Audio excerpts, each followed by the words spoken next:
Hello friends, আমি আজকে আপনাদের শেয়ার করব সবজি দিয়ে একদম ঘরোয়া একটা স্যান্ডউইচ, যেটা বাচ্চা থেকে বড় সকলেই খুব ভালোবাসবে খেতে। দেখুন, কিছু সবজি কেটে রেখেছি। এখানে টমেটো কুচি রয়েছে, একদম মিহি করে আমি বিনস কুচিয়ে রেখেছি। আর এখানে রয়েছে গাজর কুচি রেখেছি, সুইট কর্ন সামান্য পরিমাণ, আর এখানটায় রেখেছি বাঁধাকপি আর ক্যাপসিকাম কুচি।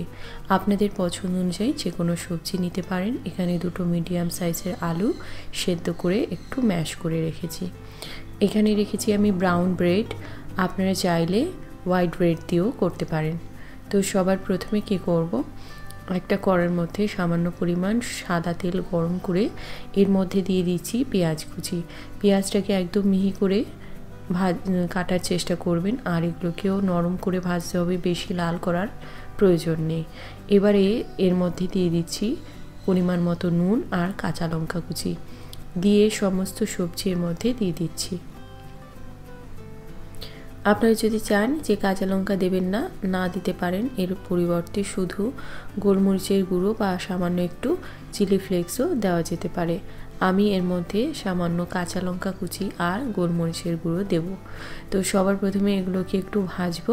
যখন সবজিটা মজে যাবে তখন এর মধ্যে বাকি উপকরণগুলো অ্যাড করব। আমি কম আঁচে একটু চাপা দিয়ে রান্না করেছি। দেখুন, সবজিটা অনেকখানি মজে গেছে। এবারে এগুলোকে একটু নাড়াচাড়া করে বাকি উপকরণগুলো এর মধ্যে অ্যাড করব।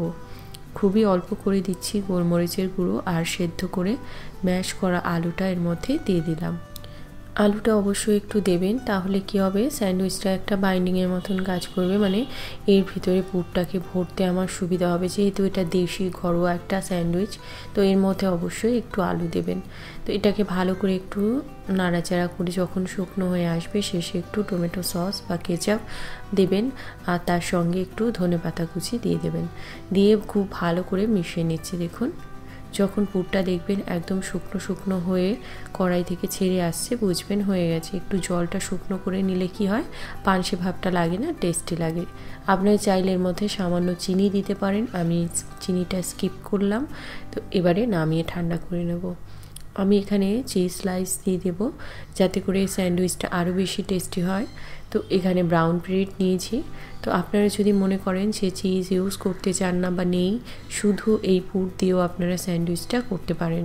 তো এবারে একটা করে ব্রেডের উপরে এই পুরটা পরিমাণ মতন আমি স্প্রেড করে দিচ্ছি। এভাবে স্প্রেড করে নিয়ে উপরে একটা স্লাইস চিজ দিয়ে দেব। যদি স্লাইস চিজ না থাকে, আপনারা নর্মাল চিজ গ্রেট করে দিতে পারেন, বা যদি চিজ না ইউজ করতে চান সেক্ষেত্রে চিজ ছাড়া আপনারা এমনি পুর দিয়েও স্যান্ডউইচ বানিয়ে নিতে পারেন। তবে কি, চিজ দিলে একটু ভালো লাগে খেতে।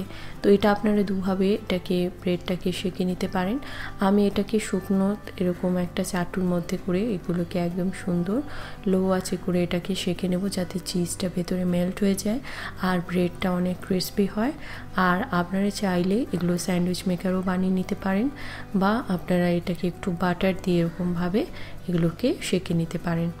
যেইভাবে আপনাদের পছন্দ সেভাবে এই ব্রেডগুলোকে সেঁকে এগুলোকে গরম গরম সার্ভ করবেন। আপনারা এটা বাচ্চাদের স্কুলে টিফিনের জন্য বা আপনারা লাঞ্চের জন্য আপনারা অফিসে নিয়ে যেতে পারেন। তো ভীষণই টেস্টি এই স্যান্ডউইচটা, আপনারা ট্রাই করে দেখুন, আশা করি ভালো লাগবে। যদি ভালো লাগে অবশ্যই লাইক করবেন। রেসিপি পেতে এরকম আমার চ্যানেলটিকে সাবস্ক্রাইব করে পাশে থাকবেন। ভালো খান, সুস্থ থাকুন। আবারও আসবো নতুন কোনো রেসিপি নিয়ে।